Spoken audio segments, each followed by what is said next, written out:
क्या हम इस उंगली पे कुछ भी घुमा सकते हैं? टू फाइंड आउट मैं पहले बुक स्पिनिंग सीखूंगा और हर लेवल के बाद चीजें बड़ी, भारी और कठिन होते जाएगी, जिसके कारण चीजें टूटने वाली और मुझे भी तोड़ने वाली है। हर कोई स्कूल में बुक स्पिनिंग करके कूल बनना चाहता है और आज मैं स्पिन सीखकर कूल बनने वाला हूँ। पर कौन सी बुक अच्छे से स्पिन करेगी, छोटी, मोटी या बड़ी? पहले तीनों को ट्राई किया और बड़ी बुक सीखने के लिए परफेक्ट लगी। शुरू में हर बार थोड़ा घूमते ही ये फेल हो रही थी, तो मैंने इस स्किल को 3 स्टेप्स में ब्रेक डाउन किया। स्टेप 1 में बुक को सेंटर पॉइंट से सिर्फ बैलेंस करने पर फोकस किया और उसमें धीरे धीरे इम्प्रूवमेंट किया। स्टेप 2 में अब इसे रोटेट करने की प्रैक्टिस की। स्टेप 3 में रोटेशन देते ही फिंगर्स को कुछ ऐसे घुमाना था और बुक को बैलेंस करने का ट्राई करना था। काफी प्रैक्टिस करने के बाद मुझे इसका बैलेंस समझ आया और इसमें इम्प्रूवमेंट दिखा। आगे इंसेन ऑब्जेक्ट्स घुमाने के लिए बुक स्पिनिंग में मुझे अच्छा होना जरूरी था, जिसके लिए और प्रैक्टिस की। काफी बार फेल हुआ but I kept trying again and again.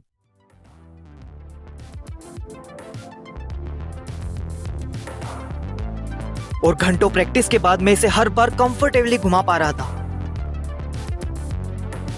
पर क्या मैं इसे भी घुमा पाऊंगा? ये प्लेट अगर टूटी तो मम्मी मुझे तोड़ देगी। इस प्लेट को घुमाते ही मुझे चांदनी चौक के सिद्धू की याद आई, जिसमें वो प्रैक्टिस के बाद टेबल को इजीली तोड़ देता है। वैसे ही प्रैक्टिस के बाद मुझे ये घुमाना आसान लग रहा था। ये गिर ही नहीं रही थी। मेरे घूमने से भी ये बिल्कुल नहीं गिरी। फिर बिना देखे ट्राई किया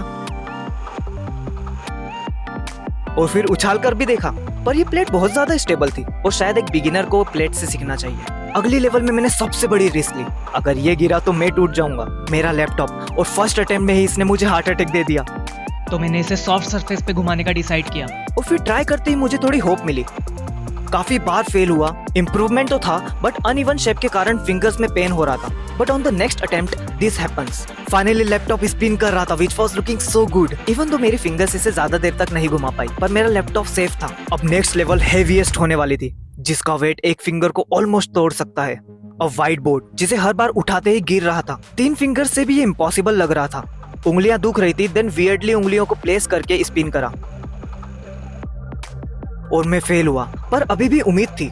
काफी कोशिशों के बाद हाथ दुखने लगा था और अब मैं बोर्ड को उठा भी नहीं पा रहा था।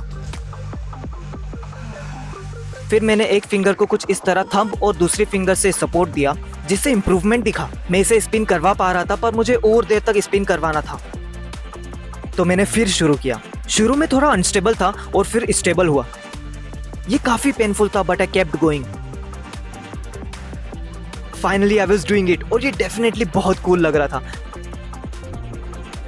Until this happened.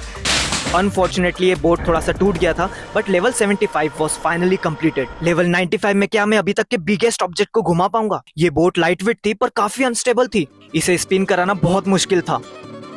इसे और मुश्किल बनाने के लिए मेरी हवा ने मदद की। तेज हवा के कारण बोट हाथ में टिक भी नहीं रही थी। समहाउ मैंने शुरू किया और फनी वेज में फेल हुआ। फिर फोर्स से स्पिन करके देखा, पर यह कुछ अजीब हुआ।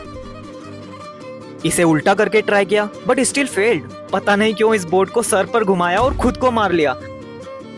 कुछ टाइम बाद मैंने फिर फोकस के साथ कोशिश की और तब ये होता है। और इस वीडियो से प्रूफ होता है कि हम कुछ भी चीज इस उंगली पे घुमा सकते हैं, स्पेशली फ्लैट चीजें।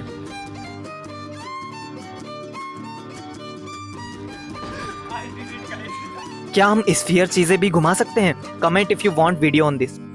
अगर आपको स्पिनिंग पसंद आई हो तो इस वीडियो में देखो मैंने स्टाफ स्पिनिंग कैसे सीखी और इसमें कैसे मैंने मास्टरी की।